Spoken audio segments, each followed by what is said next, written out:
Guys, আমি Sannidhya and welcome to my mini blog. তো last Sunday আমরা শিলিগুড়ি থেকে রওনা দিয়েছিলাম কালীচড়ার উদ্দেশ্যে। আর কালীচড়া ক্রস করার পরেই চলে আসে তিস্তা ড্যাম।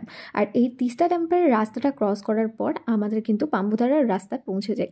এবার এই রাস্তা ধরে সোজা যেতে যেতে আমরা পাম্বুধারা ভিউ পয়েন্টের উদ্দেশ্যে রওনা দিয়েছিলাম। আর এখানে সুন্দর একটা শিবের মন্দির আছে, সেই মন্দির দেখার পর আমরা ভিউ পয়েন্টটা দেখার উদ্দেশ্যে রওনা দিয়েছিলাম। এবং ভিউ পয়েন্টটাতে পার হেড কিন্তু 20 রুপিস পার পার্সন করে টিকিট কেটে আমাদের ভেতরে ঢুকতে হয়েছিল। এবং এখানে দেখতেই পাচ্ছ, এখানে এতটাই সুন্দর হাওয়া দেয় যে তোমাদের কী আর বলবো।